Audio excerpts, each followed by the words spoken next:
আমি বানাবো হচ্ছে আজকে মালপোয়া। আশা করি তোমরা সবাই ভালো আছো। জলখাবারের জন্য তার জন্য আমি নিচ্ছি ময়দা। জলখাবারে কি বানাবো, এটা হচ্ছে মৌরি, মনে হলো ঘরে যে জিনিস আছে যা আছে তা দিয়ে মালপোয়া তৈরি করা যেতে পারে।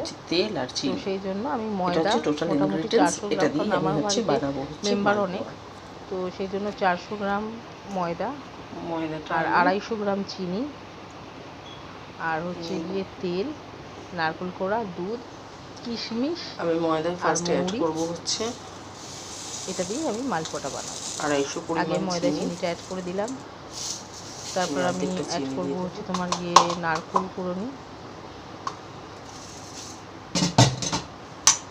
তারপর আমি দেবো পোড়া হওয়া নারকেল যেটা কুড়িয়ে রেখেছিলাম সেই নারকেলটা, পোড়ানো নারকেলটা এর সঙ্গে দিলাম।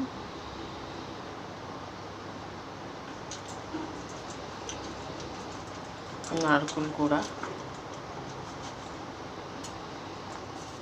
হাফ। এরপর অ্যাড করব হচ্ছে গিয়ে তোমার কিশমিশ, একটু কিশমিশ, মৌরি, একটু মৌরিটা একটু গন্ধ ভালো লাগে। এরপর তেলটা অ্যাড করছি এই জন্য, তেলটা দিলে মালপোয়াটা খুব নরম হবে, খুব সফট হবে। এবং তেলটা এটা ময়দা যেমন লুচিতে যেমন ময়ামটা কাজ করে, মালপোয়ায় তেলটা কিন্তু ময়ামেরই কাজ করবে। আর 1 বাটি দুধ রেখেছিলাম, দুধটা মিলিয়ে দিলাম। এবার এটা আমি জল দিয়ে, সামান্য পরিমাণ জল দিলেই গুলে যাবে ময়দাটা, হাতের সাহায্যে গুলবো। সেটা অল্প সামান্য একটু জল, এটাকে গোলার পর আমি এটাকে হাতের সাহায্যে গুলে নেব। এটাকে হাত দিয়ে ফার্স্টে মিলিয়ে গুলে নিয়েছি। এবার এটা এতটা খুব একটা পাতলাও হবে না, আবার খুব বেশি গাঢ় মোটাও মানে ঠিকও হবে না, মিডিয়াম একটা এতে বানিয়ে নিয়েছি। দেখো মিডিয়াম ভাবে এটাকে একটু মাঝে মনে হচ্ছে এগুলো কিন্তু, আর এই যে গোটা গোটা একটু দেখছো এটা হচ্ছে নারকেল এবং আর মৌরি আর কিশমিশ।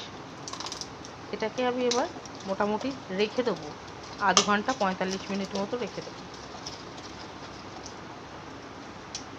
এরপর এটাকে মিনিমাম আধ ঘন্টা আমি ঢাকা দিয়ে রেখে দেবো।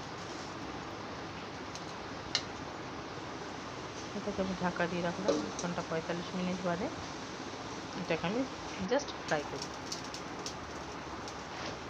এটা হচ্ছে আমার হয়ে গেছে লোহার কড়াই, এটাতেই আমি লুচি বলো, মালপোয়া বলো, যে কোনো ভাজা পোড়া আমি এটাতেই রান্না করি। এখনও অবশ্য ননস্টিকিতে করে লোকে, কিন্তু আমার এই কড়াইতে করে বোধহয় অভ্যেস হয়ে গেছে, যার জন্য এতেই আমার সুবিধা হয় কাজটা করতে। মালপোয়াটা দেখো কত সুন্দরভাবে ফুলবে। অবশ্যই একটু ট্রাই করো, মোটামুটি বৃষ্টি হলে এগুলো বেশ ভালোই লাগে খেতে।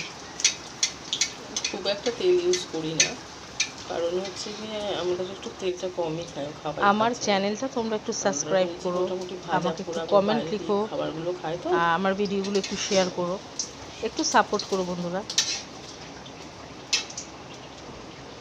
এটুকু তো তোমাদের কাছে আশা করতেই পারি।